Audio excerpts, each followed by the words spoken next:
रहमान रहीम अस्सलाम वालेकुम। अच्छा, ये ईपीटी की जो लास्ट क्लास थी उसका रिवीजन है और अल्हम्दुलिल्लाह अल्हम्दुलिल्लाह हम सीक्वेंस सीक्वेंस वाइज चल रहे हैं कि हर वीक के लेक्चर्स जो होते हैं हम रिवाइज कर लेते हैं उसी दिन। तो अच्छी बात है, अल्लाह का करम है। तो ये ईपीटी क्लास का जो लेक्चर है इसके बाद हमारा ये वीक ख़त्म हो जाएगा। उसके बाद नेक्स्ट वीक से इंशाल्लाह हम ईपीएसपी से स्टार्ट लेंगे। ठीक है, तो हम जिस तरह प्रीवियस क्लास में मैंने डेरिवेशन बताई थी कैपेसिटेंस के लिए, और मैंने बताया था इसका काफ़ी हद तक लिंक जो है वो इंडक्टेंस के साथ है। लेकिन इसमें मेजर फ़र्क ये है कि जो कैपेसिटेंस के जो एक तो मेजर फ़र्क ये है कि कांस्टेंट का फ़र्क है। 2 पाई एप्सिलॉन यूज़ होता है इसमें, और वहाँ पर 2x पर -7 यूज़ होता है इंडक्टेंस के केस में, जब हम उसको कैलकुलेट कर रहे होते हैं। ठीक है, और दूसरा फ़र्क ये होता है कि जब हम कैपेसिटेंस जो लेते हैं, मेन जो मेजर फ़र्क है कैपेसिटेंस के केस में वो ये है कि कैपेसिटेंस हम हमेशा लाइन टू लाइन लेते हैं। सही, यह बाय डिफॉल्ट पर फेज नहीं होती। हमें फिर इसको वेक्टर डायग्राम के थ्रू यानी फेज एनालिसिस के थ्रू हम क्या करना पड़ता है, हमें इसको इसके लिए वो फॉर्मूला ड्राइव करना होता है जिसमें कैपेसिटेंस आपकी पर फेज आती है। ठीक है, यानी हम जो ड्राइव करते हैं कैपेसिटेंस वो तो हम लाइन टू लाइन के लिए करते हैं, लेकिन बाद में हम इसको पर फेज में कन्वर्ट करते हैं, जबकि इंडक्टेंस जो हमें मिलती है वो पर फेज मिलती है। ठीक है, ये एक मेजर फर्क है। बाकी जो कॉन्सेप्ट है, जो केसेस हैं, वो वही हैं जिस तरह हमने इंडक्टेंस के केस में डिस्कस किए थे। ठीक है, अब उसी का एक केस हमने यहाँ पर निकाला है। ये क्या है, find the capacitance and capacitive reactance for 1 mile of the line. हमें 1 माइल जो लाइन है उसके लिए हमें क्या निकालनी है, कैपेसिटिव रिएक्टेंस निकालनी है और कैपेसिटेंस निकालनी है। ये अनसिमेट्रिकल केस है 3 फेज का। ठीक है, और ये सिंगल कंडक्टर बेस है। ठीक है, और इसमें जो डिस्टेंसेस हैं वो अनसिमेट्रिकल है। लाइन हमें गिवन है, ठीक है, माइल में, and the normal operating voltage हमें पता है 220 किलो वोल्ट।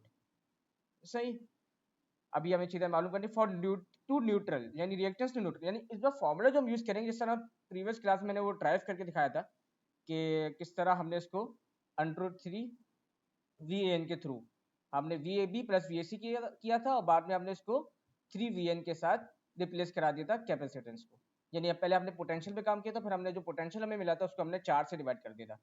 तो प्रीवियस लेक्चर रेफर कर लीगा इस क्लास से पहले, तो इससे समझ आ जाएगा इंशाल्लाह। तो अभी मैं डायरेक्ट फॉर्मूला पे आ जाता हूँ। फॉर्मूला हमारा ये है। अब चूंकि ये अनसिमेट्रिकल केस है तो जैसे पता है हमें इसमें फॉर्मूला वही अप्लाई करना होगा।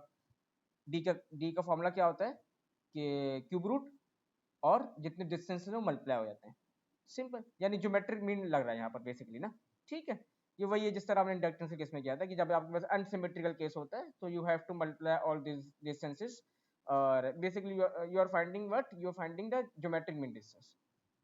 ठीक है, उसके बाद अच्छा, यहाँ पर ये आपको डायमीटर मिलेगा 1.108। डायमीटर हम क्यों निकाल रहे हैं, क्योंकि डायमीटर आपका यूज होगा फॉर्मूले में कैपेसिटेंस के, कैपेसिटेंस के फॉर्मूले में डायमीटर यूज होगा। नोट, ये बहुत इंपॉर्टेंट बात है कि इंडक्टेंस के केस में हम GMR कॉलम देखते थे। अगर आप लोग वो टेबल रेफर करें, मेरे पास टेबल अभी है नहीं, लेकिन मैंने एक लेक्चर में रेफर करवाया था, वही टेबल आपको यूज होगा। आई थिंक मैंने रेजिस्टेंस वाला टॉपिक जब पढ़ाया था उसमें मैंने टेबल रेफर किया था। सही, तो वहां से देख लीजिएगा, और मोस्ट कॉमन टेबल है उसमें GMR कॉलम हमने यूज किया था जब हम इंडक्टेंस देख रहे थे। तो उसमें हमें R प्राइम के साथ रेडियस मिलता था। R प्राइम क्यों मल्टीप्लाई किया था, क्योंकि वहां पर हम इंटरनल और एक्सटर्नल फ्लक्स दोनों डिस्कस कर रहे थे, यू नो ऑल। ठीक है, लेकिन इस केस में स्पेसिफिकली इस केस में कैपेसिटर के केस में हम 0.778 वाला फैक्टर यूज नहीं करते, क्योंकि हम जो कैपेसिटेंस कैलकुलेट करते हैं उसमें सरफेस का इफेक्ट इंक्लूड नहीं करते। ठीक है, तो क्या हम लाइन टू लाइन कैपेसिटेंस देख रहे होते हैं तो इसकी अपनी सरफेस की जो इंटरनल कैपेसिटेंस होती है वो हम नहीं देखते, मतलब होती ही नहीं है वो। ठीक है, तो इसलिए हमने जो डेरिवेशन भी की थी वो भी हमने उसका इफेक्ट देखा था कैपेसिटेंस का दूसरे चार्ज के साथ। ठीक है, यानी पोटेंशियल जो देखा था वो हमने दो चार्जेस के दरमियान देखे थे, उसका अपना पोटेंशियल हमने नहीं देखा था। ठीक है, तो इस केस में यहाँ पर आपका 0.778 फैक्टर मल्टीप्लाई नहीं होगा। ठीक है, क्योंकि इसमें जो अपनी इंडक्टेंस केस में हम उसका अपना इंटरनल फ्लक्स देख रहे थे और एक्सटर्नल फ्लक्स देखते हैं। इसमें इसका सिर्फ कैपेसिटर के केस में हम पोटेंशियल देखते हैं, सिर्फ एक्सटर्नल पोटेंशियल यानी जो दूसरे चार्ज के साथ होता है पोटेंशियल वो देख रहे होते हैं, तब ये line to line capacitance default में होती है ये। ठीक है, बाद में हम इसको पर फेज में कन्वर्ट करते हैं। तो ये एक मेन रीजन थी, ये मुझे बताना मुझे जरूर लगा। तो ये इसलिए हम उसमें जीएमआर वाला कॉलम नहीं देखेंगे। इस सवाल उठ सकता है कि हम यहाँ पर डायमीटर वाला कॉलम क्यों देखते हैं, तो डायमीटर वाला कॉलम ही देखेंगे। तो कि ये आउटसाइड, देखिए आप इसके कॉलम के ऊपर लिखा होगा आउटसाइड, तो सिर्फ जो आउटसाइड कैपेसिटेंस होती है उसके लिए हम डायमीटर यहाँ पर देख रहे होते हैं। यानी यहाँ पर जो इसकी सरफेस की जो वो होती है, क्या कहते हैं, सरफेस का चार्ज की वजह से जो कैपेसिटेंस होती है वो मतलब होती ही नहीं है, वो देखने की बात नहीं कह रहा मैं, मतलब हम कंसीडर ही नहीं करते, इसकी सरफेस की अपनी कैपेसिटेंस नहीं होती। ये मैं सिंपल कहना चाहूंगा, कंक्लूजन ही बनाना चाहूंगा। तो इसलिए हम यहाँ पर जीएमआर वाला कॉलम रेफर नहीं करेंगे, डायमीटर हम यूज करेंगे। ठीक है, ये कॉलम आपको मिल जाएगा, आउटसाइड लिखा होगा, पूरा नाम आगे कुछ और भी लिखा होगा, लेकिन फिलहाल ये इसकी वो है, हाईलाइट है। ये आपको मिल जाएगी, ये आपको फिट, ये बाय डिफॉल्ट आपको मिलेगी इंच में, उसको आपको फिट में कन्वर्ट करना होगा। 1 फीट इक्वल 12 इंचेस होता है, तो आपको फिट में जाना है, 12 से डिवाइड करा दें, और 2 से डिवाइड क्यों कराएंगे, तो डायमीटर को रेडियस में कन्वर्ट करना है, तो आपको रेडियस फिट में मिल जाएगा। मोस्टली कैलकुलेशन आप फिट में रखेंगे इज बेटर। अच्छा, अब यहाँ पर मैंने फॉर्मूला यूज किया, देखिए यहाँ पर सी एन लिखा हुआ, तो कि ये फेस टू न्यूट्रल है, और ये हमने ड्राइव किया था, सही है, हम ड्राइव कर चुके हैं। तो 2 पाई एप्सिलॉन, ठीक है, L N G, sorry, L M D M by D S, इस तरह कहते थे हम, D M by D S कहते हैं, यहाँ पर इसको आप कहते हैं डी इक्वलेंट बाय आर। ठीक है, डी इक्वलेंट बाय आर कह सकते हैं, सिंगल कंडक्टर, हम 3 फेज सिंगल कंडक्टर है आपके पास, तो हम इसको डी इक्वलेंट कहेंगे। डी इक्वलेंट पहले कैलकुलेट कर चुके हैं, सही है, ये रहा, ठीक है, डी इक्वलेंट कैलकुलेट कर चुके हैं, यहाँ आप पुट कर दें, और आर आप पहले ही कैलकुलेट कर चुके हैं, मतलब टेबल से देख चुके हैं, उसको हम इंच से फीट में भी कन्वर्ट कर चुके हैं। ठीक हो गया, ये फेरेड पर मीटर हो गया आपके पास, फेराड पर मीटर, फेरेड कह रहा हूँ, फेराड पर मीटर। अच्छा, अब ये आपके पास जब सी एन आ गई, तो हमें माइल में चाहिए आंसर, तो माइल में कन्वर्ट करने के 1609 से मल्टीप्लाई करते हैं, सिंपल, तो माइल में कन्वर्ट हो जाएगा ये। ठीक है, वरना एक तरीका कैलकुलेटर में होता है, पहले आप उसको किलोमीटर में कन्वर्ट करें, तो ये आपका हो जाएगा एक्सपोनेंट -9, और फिर आप एक फैक्टर आता है 0.621, 0.621, ये डिवाइड कराते हैं इससे, वही आंसर आएगा जो यहाँ पर आएगा। मैं मोस्टली ये यूज करता हूँ। एक्सी कैलकुलेट कर लें। अच्छा, कैपेसिटेंस जो है ये आ गई, आप यहाँ से रिएक्टेंस निकाल लें, तो हमें कैपेसिटी रिएक्टेंस, अच्छा ये ओम्स माइल में आती है, जो कि डिवाइड में और ऊपर जाके, तो ये फेरेड पर माइल है, ये आपका ओम्स माइल में होगा। ठीक है, जबकि इंडक्टेंस की केस में ओम्स पर माइल थी। इसका मतलब ये है कि जैसे जैसे आपकी लेंथ बढ़ेगी, यहीं से पता चल रहा है मुझे, लेंथ बढ़ेगी तो कैपेसिटेंस मेरी इंक्रीज हो रही होगी, लेकिन रिएक्टेंस क्या हो रही होगी, कम हो रही होगी। जो कैपेसिटिव रिएक्टेंस है वो क्या हो रही होगी, कम हो रही होगी। जैसे लाइन इंक्रीज हो रही है, कैपेसिटेंस तो बढ़ रही है पैरेलल में ऐड होने की वजह से, लेकिन रिएक्टेंस कम हो रही है। ठीक है, तो इसके बाद हमने क्या देख लिया था, अब हमें क्या निकालना था, दो बातें तो हो गई हमारी। कैपेसिटिव रिएक्टेंस हमने देख लिया, तो neutral for entire length of the line, the changing current per mile and the total charging. अब हमें करंट निकालना है, सही है। अच्छा, कैपेसिटेंस के केस में जो करंट होता है वो लीड कर रहा होता है वोल्टेज 90 डिग्री पे, सही है। तो करंट का फॉर्मूला बहुत सिंपल है, V बाय जेड, जेड पता होना बहुत जरूरी है, और तभी हमने पहले कैपेसिटिव रिएक्टेंस निकाली। तो कैपेसिटिव रिएक्टेंस हमें पता चल चुकी है, वो हमने यहाँ पुट कर दी, देखिए ये आ गया ओम्स पर, ओम्स माइल में, ये आपने पुट कर दिया। वोल्टेज आपको पता दे दिया गया था, 220 एक्सपोनेंट 3 दे दिया गया, आपको पता है वोल्टेज ना, ये रहा 220 किलो वोल्ट। इसको तो क्या हम पर फेज देख रहे हैं, बाय डिफॉल्ट मैंने बताया पर फेज है, तो डिवाइड बाय √3 कर दिया, तो आपको क्या मिल जाएगा, उस लाइन पे कितना करंट फ्लो कर रहा है ये हमें पता चल जाएगा, सही। तो हमें ये निकालना है, चार्जिंग करंट मालूम करना है, तो चार्जिंग करंट हमें पर माइल मालूम करना है कि पर माइल कितना चार्जिंग करंट फ्लो कर रहा होगा उसमें। ठीक है, ओके, तो ये आगे करंट आपके पास। उसके बाद हमें क्या मालूम करना है, उसके बाद हमें मालूम करना है, आपका अल्लाह वाला करे, अच्छा हमें मालूम करना है रिएक्टेंस फॉर 175 माइल। 175 माइल में रिएक्टेंस मालूम करने के लिए सिंपल क्या करना है, जो आपके पास रिएक्टेंस आई है उसको मल्टीप्लाई करते हैं आप 175 से, सही है। मैंने करके शायद नहीं दिखाया, आई थिंक मैंने करके नहीं दिखाया यहाँ पर, तो कर देगा, सही है। हाँ, यहाँ मैं यहाँ भूल गया, करना भूल गया, इसको मल्टीप्लाई कर देगा 175 से, तो आपको रिएक्टेंस मिल जाएगी 175 माइल के लिए। ठीक है,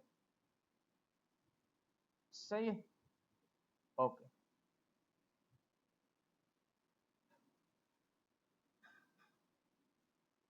और उसके बाद क्या करना है हमें? उसके बाद हमारे पास है IC फॉर 1 माइल, यानी कैपेसिटर का चार्जिंग करंट फॉर 1 माइल। सही, तो ये आप कैलकुलेट कर लें इसको। ये आ गया, ये हमने कैलकुलेट कर लिया था। सही, अच्छा, अब चार्ज मालूम कर लेता हूँ मैं। अब अच्छा, अब मुझे क्या मालूम करनी, पावर मालूम करनी है।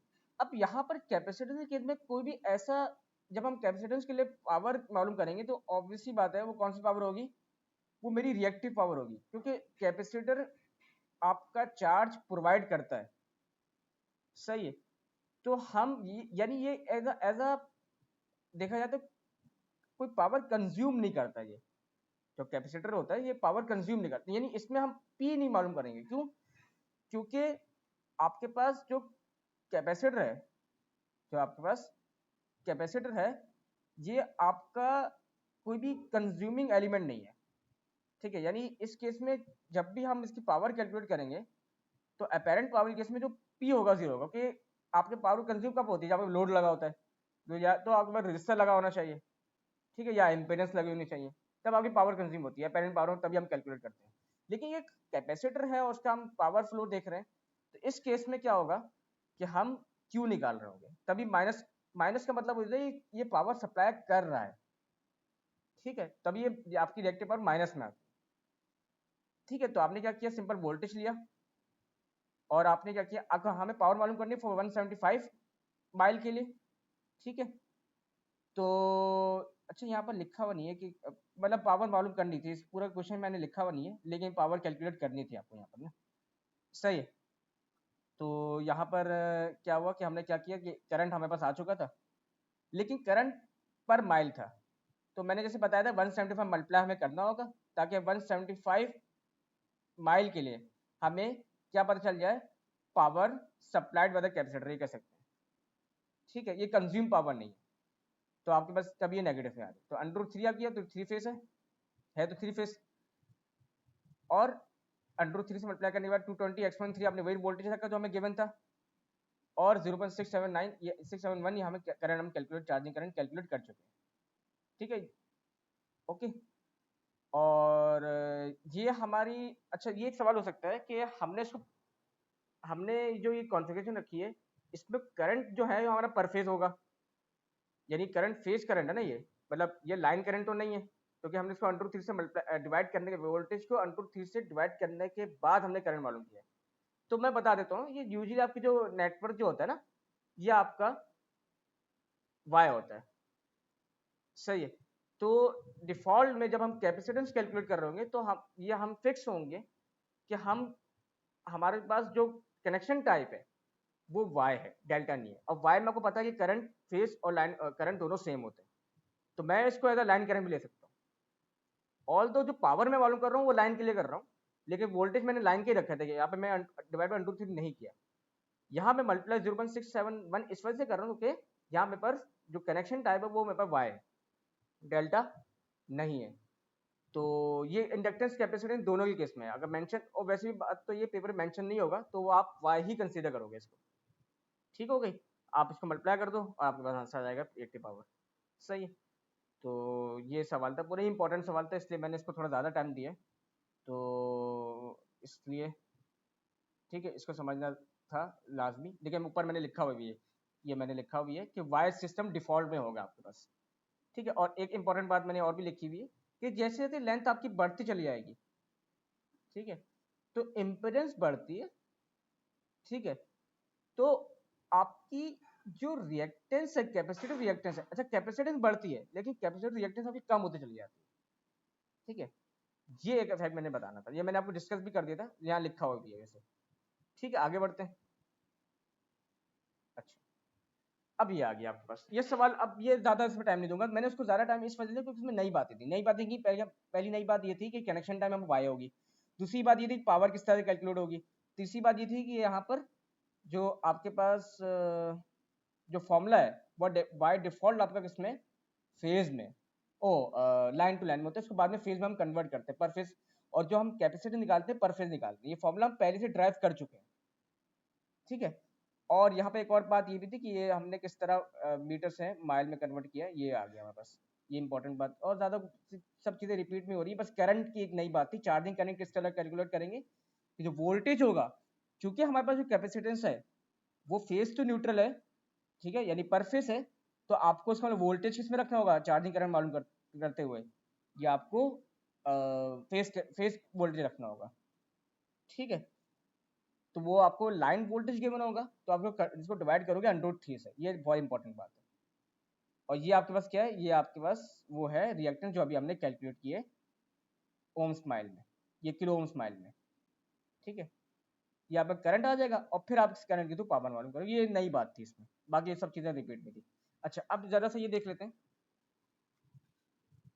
अच्छा थ्री फेज डबल सर्किट है, थ्री फेज डबल सर्किट क्यों, क्योंकि हमारे पास ए नंबरिंग इस तरह हुई थी, A B C C B ए, तो इसका मतलब ये और ये आपस में क्या होंगे, पैरेलल होंगे, इनमें सेम करंट फ्लो कर रहा होगा, जो डबल सर्किट केस है। डबल सर्किट लेकिन कंडक्टर क्या है, कंडक्टर को सिंगल ही है, सिंगल कंडक्टर, ठीक है। अब ये इसका एरिया गिवन है 26.7, इसके स्टैंड्स हैं और इसका कंडक्टर टाइप है। ये बहुत आसान है, ये सवाल बहुत सिंपल है। तो मैंने पहले तो रिपीट कर दिया, तो कि हमें इंडक्टिव रिएक्टेंस कैलकुलेट करनी है। तो जैसे मैंने बताया था, ये आपके पास डबल सर्किट वाला केस है, तो इसमें हमारे पास डीएमपी हमारे पास जो होता है वो भी थोड़ा क्या कहते हैं इवेल्यूट होता है, उसमें जो अंडर की टर्म्स जो होती हैं D A B D B C D C है, ये देखें, ये आपकी मस्जिद इवेल्यूट होती है, ठीक है, ये एक फर्क होता है। और आपका डी एस भी 3 दफा निकलता है, और फिर हम इसका ज्योमेट्रिक मीन डिस्टेंस, ये समझ लें कि जो आपके पास डीएम है, जब आपके पास सिंगल सर्किट होता था तो हम A B B C C A direct हम देख लिया करते थे सर्किट में, लेकिन इस केस में हम D A B D B C D C A हम बार बार सेपरेटली कैलकुलेट करेंगे। लेकिन इसमें आसानी होती है कि डी ए बी हम कैलकुलेट कर लेते हैं, तो डी बी सी भी आपका वही होता है, क्योंकि अगर देखें तो D A B D B C में ये डी ए बी है और डी बी सी इसका मिरर है, ठीक है, तो हम कहते हैं दोनों की वैल्यू सेम होंगी।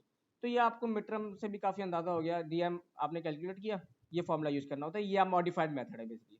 एग्जैक्ट मेथड भी यूज कर सकते हैं, लेकिन एग्जैक्ट मेथड में आपको ना कंडक्टर्स की ना ट्रांसपोजिशन करनी होगी, और फिर आपको अलग अलग आपको डिस्टेंसेस कैलकुलेट करने होंगे, और फिर आपके पास ये समझना है कि डीएम आपके पास निकलेंगे मल्टीपल टाइम्स, और फिर आप इनका क्या ले रहोगे, ज्योमेट्रिक मीन डिस्टेंस ले रहोगे। इससे अच्छा ये नहीं कि हम इसकी अंदर की टर्म्स का मॉडिफाइड मेथड भी करते हैं, जो आपकी जो इंटरनल टर्म्स होती हैं डीएबी डीबीसी डीसीए, इनको हम सेपरेटली देखते हैं, क्योंकि आपके पास जाहिर सी बात है चेंज हो रही है, ए बी होगा, ए बी प्राइम होगा, फिर ए प्राइम बी होगा, ए प्राइम बी प्राइम होगा, ठीक है, तो ये सिंपल है।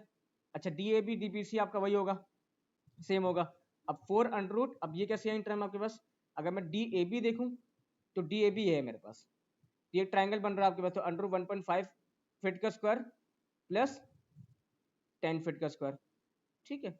और अगर मैं देखूं डी ए बी प्राइम देखूं, तो डी ए बी प्राइम, तो ये भी एक ट्राइंगल बन रहा है मेरे पास, 20 √21 माइनस 1.5 यानी 19.5 का स्क्वायर प्लस 10 का स्क्वायर, सही है, ये आ जाएगा सिंपल। मैं जल्दी लेके चल रहा हूँ कि आप लोग पढ़ चुके हैं, सही है, sorry I am sorry.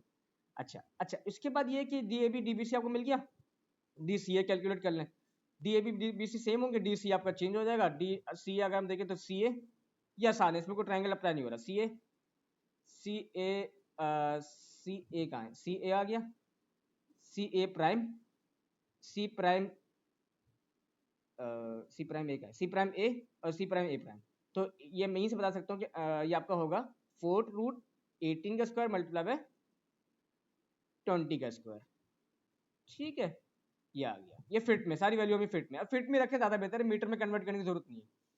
All तो मैंने करके देख लिया, तो पर सेम सेम आंसर आ रहा था, मतलब आंसर आपका ओवरऑल जो कैपेसिटी निकलेगी वो आपके पर मीटर ही निकलती है, चाहे फिट में लो या मीटर में लो, सही है, तो कि वो मीटर मीटर आपस में कैंसिल आउट हो जाता है।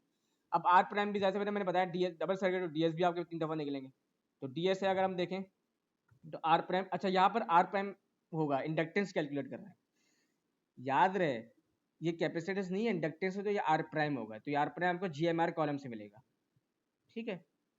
तो 0.0229 ये इंपॉर्टेंट सवाल इसमें, कि फाइनल में इसी तरह का सवाल आएगा, आपको कैपेसिटिव रिएक्टेंस और इंडक्टिव रिएक्टेंस दोनों कैलकुलेट करनी होगी, ऑल दे कैपेसिटेंस सब्सट्रैक्टेंस निकालनी है, कोई मसला नहीं है, ये निकाल लेंगे। तो 1 करके आपको सीमेंस में आ रही होगी बेसिकली आपके पास, ठीक है। डीएस आ गया आपके पास। डीएस किस तरह निकलेगा, डीएस ए निकालोगे सबसे पहले तो आप। तो डीएस ए कैसे निकालोगे, ये से बताते हैं आप। इसका इफेक्ट अपना रेडियस इसका और इसका अपना रेडियस, तो ये स्क्वायर हो जाएंगे दोनों के, और फिर D A prime D A prime A, ठीक है। तो दोनों, क्योंकि अब यहाँ पर दोनों की ज्योमेट्री सेम ही बन रही है, तो यहाँ पर ट्रायंगल बन रहा है, यहाँ पर देखें ये ट्रायंगल बन रहा है आपके पास। तो क्या हो जाएगा, √20 का स्क्वायर प्लस 18 का स्क्वायर, 20 का स्क्वायर प्लस 18 का स्क्वायर, और ये मल्टीप्लाई हो जाएगा 0.0029। तो यहाँ पर मैंने यहाँ पर 4 रूट होना चाहिए था, लेकिन ये कट कटा के आपका क्या हो जाएगा, √r प्राइम डी एस ए, सिंपल पुट कर दिया। डी एस ए मैंने आपको बता दिया, ए प्राइम आपके पास क्या है, √20 का स्क्वायर प्लस 18 का स्क्वायर। या ये सिंपल है, ये आप लोग कर चुके हैं। या अगर इससे नहीं समझ आ रहा तो 4 रूट कर लेगा इसको, मतलब इस तरह कर लेगा कि 4 रूट हो जाएगा ये, और ये आपके पास आर प्राइम का स्क्वायर हो जाएगा, और ये आपका क्या हो जाएगा, डी एस ए प्राइम का स्क्वायर हो जाएगा, ठीक। इस तरह भी कर सकते हैं, सेम ही आंसर, दोनों आपके सेम ही आंसर देंगे, ठीक है। यानी इसकी बात कर रहा था मैं, ये आपके दोनों सेम ही आंसर देंगे। ये बहुत बुरी राइटिंग हो रही है, असल में मैं माउस पैड पे लिखता हूँ ना, माउस से करूँगा शायद आसानी हो जाए, लेकिन मेरे ख्याल में आपको समझ आ गया होगा। मेरा मकसद आपको समझाना था, तो आप ये फॉर्मूला यूज़ करें या ये वाला सिंप्लीफाइड फार्मूला यूज़ करें, बात आपकी एक ही है, ठीक है। ये दोनों एक ही फॉर्मूला है, कोई मसला तो नहीं। आगे बढ़ते हैं। अब D S A D S C same होगा, क्यों, क्योंकि दोनों की ज्योमेट्री एक मिरर ही है। यानी अगर मैं ये निकाल लूँ और ये निकाल लूँ, तो इसमें वही ट्राइंगल बन रहा है आपके पास, 10 का √10 का स्क्वायर प्लस 18 का स्क्वायर मल्टीप्लाई 0.0289, आई थिंक ये रेडियस है 229। तो अब सी बी वाला मुझे निकालना होगा, बी वाला भी आसान है, बी वाला देख लेते हैं। बी वाले में सिंपल ये ज्योमेट्री बन रही है आपके पास, तो कोई पाइथागोरस थ्योरम आपका लग नहीं रहा, तो ये आपका सिंपल क्या हो जाएगा, रेडियस मल्टीप्लाई 21 फीट, तो ये रहा, सही है। फिर आप डीएस निकाल लो, और फिर आपने इंडक्टेंस निकाल ली, फिर आपने कैपेसिटी अपने रिएक्टेंस निकाल ली, और उसको माइल में कन्वर्ट भी कर, माइल में कन्वर्ट करने के लिए आप सिंपल 1609 से मल्टीप्लाई भी कर सकते थे। मैंने इसको पहले किलोमीटर में किया, ये रहा पर किलोमीटर में किया, फिर मैंने पर माइल के लिए 0.6219, ये मैंने कैलकुलेटर से ही फैक्टर निकाला है, तो 03 ऑप्शन होता है, वहां से देख लीजिएगा, सही है। अब मुझे कैपेसिटिव सब्सट्रैक्टेंस निकालनी है, तो यानी मुझे पहले तो सब्सट्रैक्टेंस से आप घबराएं नहीं, पहले आप कैपेसिटेंस ही निकाल लें। अब ये कैपेसिटेंस का फॉर्मूला हमने ये, अच्छा ये बाय द वे, ये जो फॉर्मूला है ना, बाय द वे बहुत इंपॉर्टेंट बात कह रहा हूँ, ये आपका पर फेज ही है, ये आपका पर फेज है। अरे मिस्टर बिल पर मैं लिख नहीं रहा फिलहाल, मुझसे टाइप में लिखा नहीं जा रहा, ये पर फेज है। ये अभी लाइन टू लाइन नहीं है, लाइन टू लाइन हम डेरिवेशन कर चुके हैं, ये हम पर फेज कैलकुलेट कर चुके हैं, तो ये कैपेसिटेंस वो है, ठीक है। कोई मसला तो नहीं है। अच्छा, मैं कोशिश करूँगा कि आने वाले टाइम में कुछ ऐसा अरेंजमेंट करूँ कि मैं लिख भी सकूँ, तो लिखना ज़्यादा बेहतर रहेगा, लेकिन फिर भी कोशिश रहती है कि मैं लेक्चर पहले से प्रिपेयर कर लूँ, तो आप लोगों को समझ आ जाएगा, मतलब मुझे ऐसा लगता है। फिर भी जो बहुत इंपॉर्टेंट बात होती है मैं लिखने की कोशिश कर देता हूँ लेकिन भाई माउस के कर्सर को अगर आप देखें ना, तो फिर आपको समझ आ जाएगा। ये कैपेसिटिव सब्सट्रैक्टेंस है, ln dm बाय dsc। अच्छा बाय दी वे, dm पहले हम कैलकुलेट कर चुके हैं, इंडक्टेंस के लिए सेम रहेगा, उसमें ऐसा कोई फर्क नहीं आ रहा, मतलब इसमें हम ज्योमेट्री जो देख रहे हैं वो हम इसका मतलब ज्योमेट्री किस तरह देख रहे हैं, हम डीएम के लिए म्यूचुअल लिंक देख रहे हैं, और कैपेसिटेंस में भी म्यूचुअल लिंक देख रहे होते हैं। लेकिन जब हम इसमें सेल्फ के केस में आएंगे, तो सेल्फ के केस में मैंने बताया था कि कैपेसिटर के केस में आर प्राइम नहीं होता, रेडियस होता है, तो वहां फर्क आ रहा होगा। जबकि बाय रेदर जो आपका डीएम है, सही है, वो सेम होगा। यानी डीएम पहले कैलकुलेट हम कर चुके हैं, तो बार बार हमें करने की जरूरत नहीं है। क्या आ चुका है डीएम हमारा 16.139 फीट, तो मैंने वही चीज कॉपी कर दी, 16.139 फीट मेरा आ चुका है, सही है।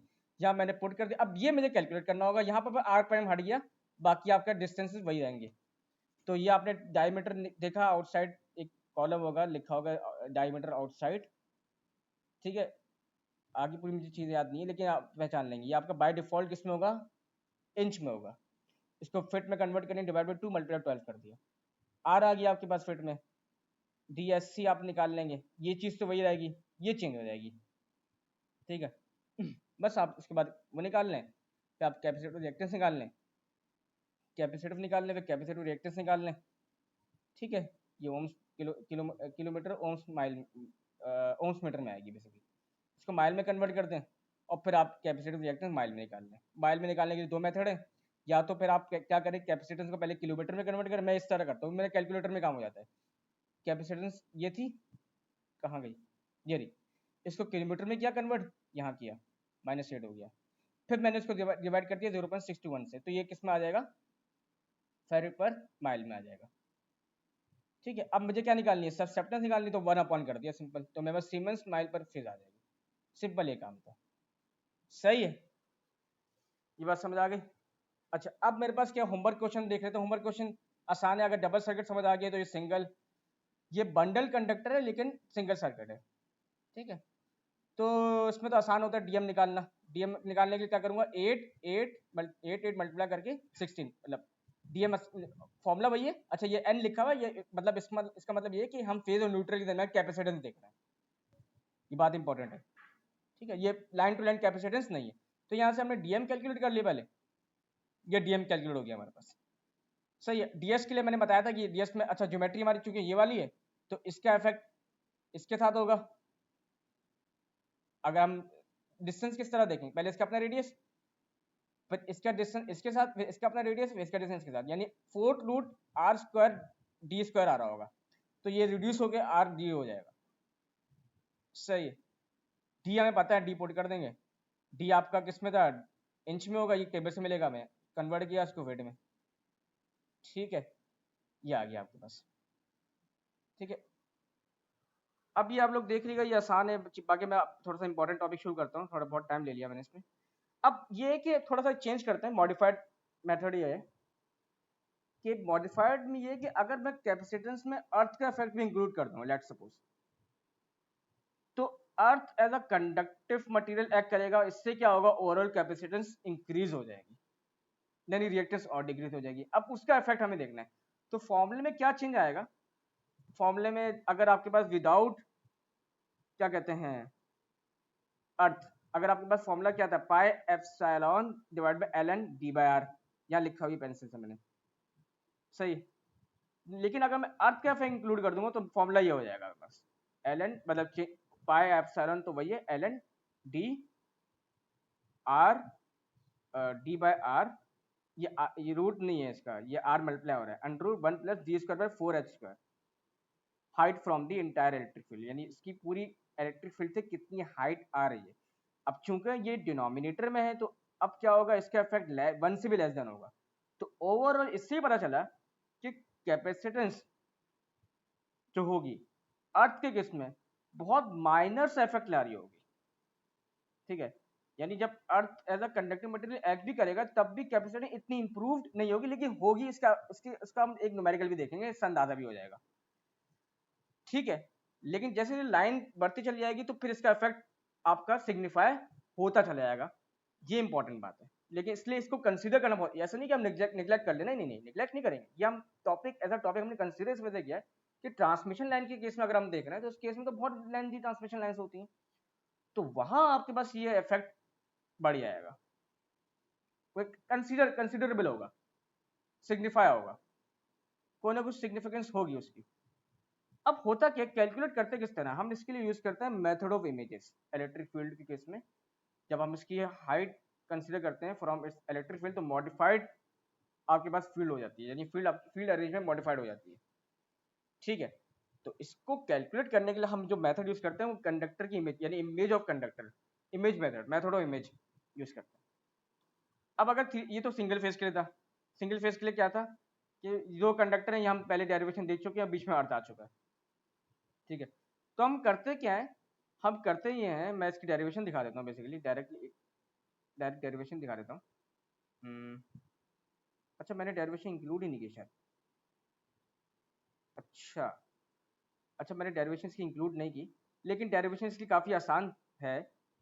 अच्छा हाँ, मैंने डेरिवेशन इस वजह से इंक्लूड नहीं हुई, मैं जब डेरिवेशन कर रहा था ना, तो ये मेरे पास फैक्टर आ नहीं रहा था। तो मैं नहीं चाहता कि मैं ऐसा कोई टॉपिक इंक्लूड ऐसी कोई डेरिवेशन इंक्लूड करूँ जो कि अभी मुझे श्योरिटी नहीं हो कि सही है नहीं। मैं पहले सर से कंफर्म करूंगा कि वो मेरे पास क्यों नहीं आ रहा है।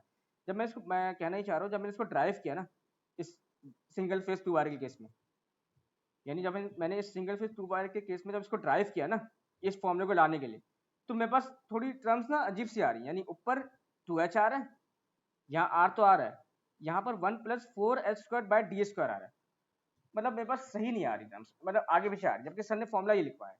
तो पहले मैं सर से कंफर्म करूंगा, जब मुझे कंफर्म हो जाएगा डेरिवेशन या तो वैसे तो होगी यही सही होगी, मैं कोई मिस्टेक कर रहा हूँ तो मैंने इस वजह से इंक्लूड नहीं किया। देखिए आप लोग सॉल्व कर सकते हैं किस तरह, मैं बता देता हूँ तरीका। हम करते हैं मेथड ऑफ इमेज में ये है कि हम जो बीच का अर्थ है इसको रिमूव कर देते हैं, इसको जीरो पोटेंशियल में, और हम इस कंडक्टर्स की इमेज ऐड कर देते हैं। ये देखें ये आपकी इमेज क्या है, क्यू है, यानी इसके पे चार्ज क्या है, पॉजिटिव है, यानी क्यू है, क्यू ए है, यानी कंडक्टर ए जिसका चार्ज क्यू है और चार्ज पॉजिटिव है। तो अगर मैं इसकी इमेज बनाऊंगा तो ये क्या हो जाएगा, माइनस नेगेटिव हो जाएगा, बीच में से अर्थ रिमूव हो जाएगा। ये है आपके पास क्यू बी, माइनस क्यू है, वहां जाके क्या हो जाएगा, प्लस क्यू हो जाएगा इमेज के केस में। इमेज में ये होता है ना कि आपका वो पूरी इसकी जो क्या कहते हैं पोजीशन होती है वो आपकी चेंज हो जाती है, अपोजिट हो जाती है। तो यही केस होता है, जो चार्ज है आपके अपोजिट हो जाएंगे, प्लस क्यू है तो माइनस क्यू, माइनस क्यू तो प्लस क्यू, तो ये बीच का अर्थ हट जाएगा। तो आपके कितने कंडक्टर हो गए, आप 1 2 3 4। तो वही डेरिवेशन आप रिपीट करोगे, इस तरह हमने इसको टू फेज के लिए सिंगल फेज 2 वायर के लिए किया था। आप अब इसको किसके लिए करोगे, आप सिंगल फेज, लेकिन अब आपके पास कंडक्टर 4 हो गए, पहले कंडक्टर 2 थे, एक कंडक्टर दूसरा इसका रिटर्न था, अब 4 हो गए। तो थोड़ी डेरिवेशन लेंदी हो जाएगी, लेकिन एट द एंड यही आंसर आ रहा होगा आपके पास। ठीक है, सही। थ्री थ्री फेज के थ्री फेज के केस में क्या है कि हम इस तरह की हमारे पास ज्योमेट्री आ रही होती है।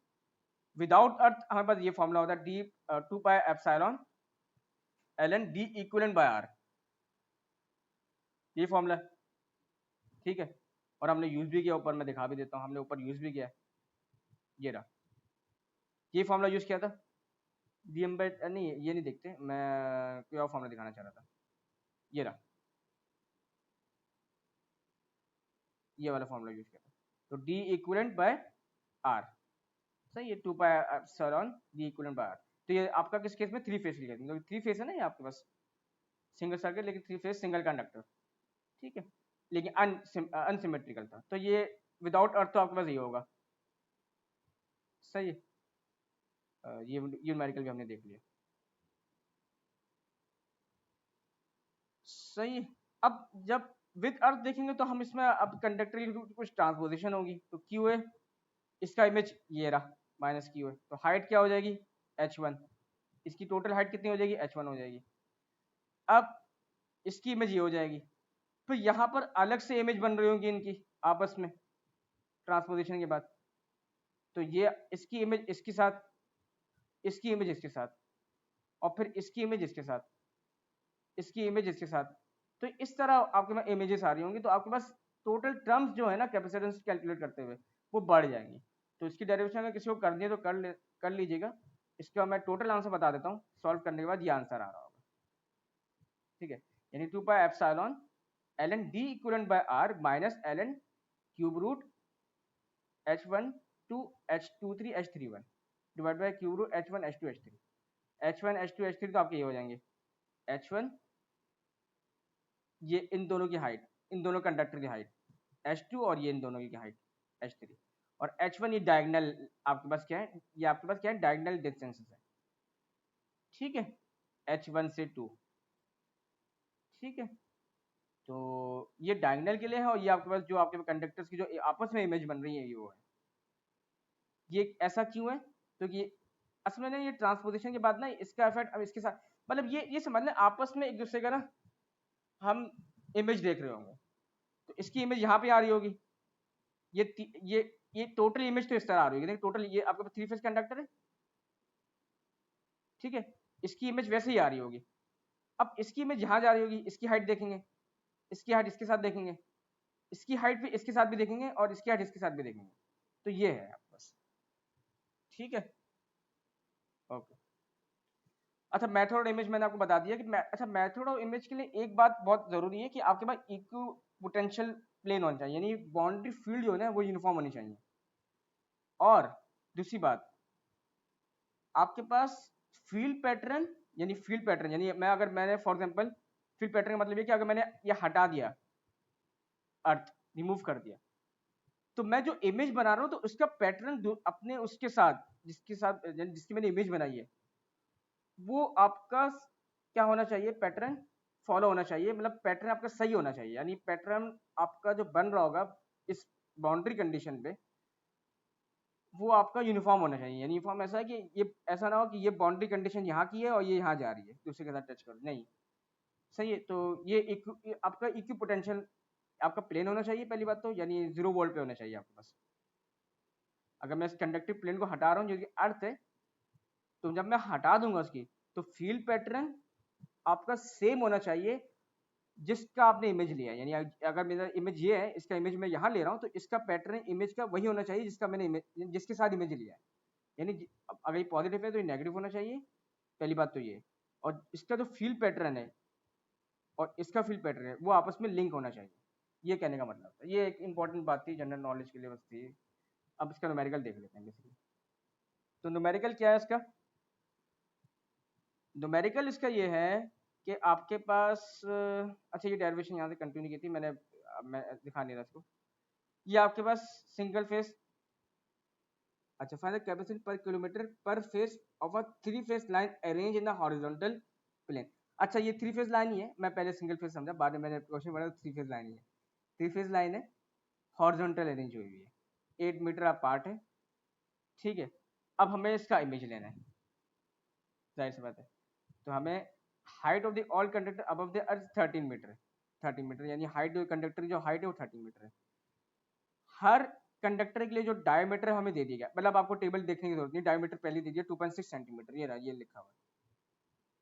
The line is completely transpose, transpose किस तरह होगी कि अर्थ हट गया और आपके पास क्या हो रहा है, इसका इमेज हम देख रहे हैं, यानी take a effect of a ground into a मतलब image into to a image. तो अगर मैं इसकी इमेज बनाऊं तो ये कंडक्टर मेरे पास आ रहे हैं और ये अर्थ आपका हट चुका है, ये मैंने यहाँ पर फिर भी दिखा दिया लेकिन हट चुका है आपके पास, और ये आपके पास की इमेज आ गई। तो अगर ये 1 2 3 पोजिशन में था तो ये अभी 1 2 3 पोजिशन में, लेकिन ये अगर इस पोटेंशियल पे चार्ज था ए तो यहाँ पर ए बार हो जाएगा, या बी था या बी बार हो जाएगा, या सी था सी बार हो जाएगा। और हम इफेक्ट किस तरह देख रहे होंगे ये मैं बता देता हूँ। अच्छा इफेक्ट हम इस तरह देखेंगे कि हम हाइट h1 कंसीडर करिए, ए का ए प्राइम, फिर ए का बी प्राइम, ये इफेक्ट होगा। और मैं जब ये मेरा माउस का कर्सर देखें बस, मैं जब इसका इफेक्ट निकालूंगा, यानी मैं हाइट जब h1 2 कंसीडर करूंगा तो जो काम मैं h1 2 के लिए करूंगा वो काम h2 के लिए सेम होगा, तो देखा जाए तो इन दोनों में जो ट्राइंगल बन रहा है वो सेम ही है, ठीक है। ये बात समझ आई मेरी, यानी जब मैं टोटल हाइट निकाल रहा हूँ, देखिए पहले तो काम मैंने क्या किया, सबसे पहले काम में सिंपल से स्टार्ट लेते हैं। सबसे पहले काम तो ये हुआ कि आपका अनसिमेट्रिकल है तो मैंने विदाउट अर्थ कैपेसिटेंस कैलकुलेट कर ली पर फेस, सिंपल 2 पाई एप्सिलॉन आ गया ln cube root 8 × 6 divide by R, मुझे पता था डायमीटर गिवन था, टेबल से देखने जरूरत नहीं है, मीटर में पहले से गिवन था, डिवाइड बाय 2 कर दिया, तो अब पिको फेरेड पर मीटर आ गया विदाउट अर्थ, ठीक है ओके। अब यहाँ पर चूंकि अब ट्रांसपोज हो चुके हैं, अब यानी यानी अब आपके पास ये आपका फॉर्मूला कौन सा यूज होगा, ये वाला यूज होगा, तो ये 3 फेस है, तो 2 पाई एप्सिलॉन ये याद कर ले ln d इक्वल में r minus ln cube root under root h12 h31 h23। और मैंने आपको बताया था ये डायगोनल हाइट्स होती है, तो यहीं से पता चलिए डायगोनल हाइट्स है, और डायगोनल हमारे पास आ भी रहे हैं। तो h12 निकालूंगा तो वही h21 के बराबर होगा, तो h12 निकालूंगा 21 निकालने की जरूरत नहीं है मुझे, h12 निकालूंगा और h13 निकालूंगा, सही है। तो h12 निकालूं और फिर जब मैं h23 निकालूंगा, अच्छा ये देखें यहाँ पर एक और इंपॉर्टेंट पॉइंट, क्योंकि इनके 8 मीटर डिस्टेंस सेम है तो मैं h12 निकालूंगा और ये कंसीडर कर लूंगा कि h23 भी वही होगा, क्योंकि यहाँ पे अगर पाइथागोरस थ्योरम अप्लाई करूँ तो अंडर रूट 26 का स्क्वायर प्लस 8 का स्क्वायर वही बन रहा होगा मेरे पास, सही। यहाँ पर भी वन बन रहा है तो मैंने वही लिख दिया कि h12 is equal h23 under root A square plus 26 8 square plus 26 square. लेकिन H13 चेंज होगा। H13 क्या होगा? 8 का स्क्वायर नहीं 8 का नहीं होगा, ये आपका 16 होगा। मैं सॉरी मैं गलत ले रहा हूँ। 16 8 प्लस 8 16 16 का स्क्वायर अंडर 16 का स्क्वायर प्लस 26 का स्क्वायर। ठीक है, तो ये आपके इस तरह आ रहा होगा, ये चेंज होगा। लेकिन H1 H2 H3 ये तो सिंपल है। मैं बस H1 यानी H1 लूँ, पूरी हाइट, ये पूरी हाइट मेरी H1 की है। H2 लूँ, ये देखें मेरे माउस कर्सर देखें, और मैं अभी फिलहाल वर्टिकल की बात कर रहा हूँ। H1 H1 H2 H3 same है 26 मीटर। बस आपने फॉर्मूला यूज कर लिया और आपने at the end capacitance calculate की। तो नोट करें विद अर्थ कैपेसिटेंस आपकी इंप्रूव्ड हो गई है, बढ़ गई है, लेकिन इसका इफेक्ट बहुत माइनर है।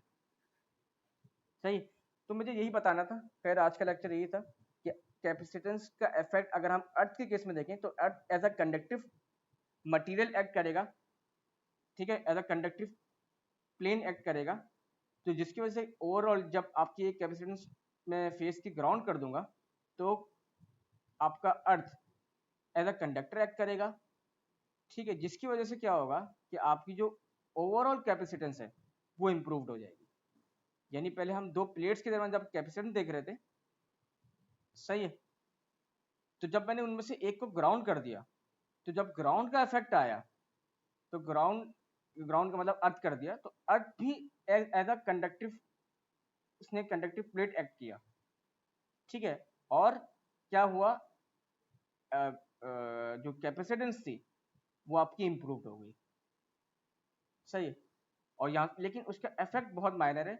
लेकिन जब हम आपकी जो लेंथ जब बढ़ जाती है, ठीक है, ट्रांसमिशन लाइन की अगर बात करें, तो फिर यहाँ पर ये जो इफेक्ट होता है आपका अर्थ का, ये फिर कंसिडरेबल होता है। ये आपको देखना पड़ता है, यानी आपको पता होना चाहिए कि अर्थ के केस में कैपेसिटेंस क्या होगी और किस तरह फाइंड आउट होगी।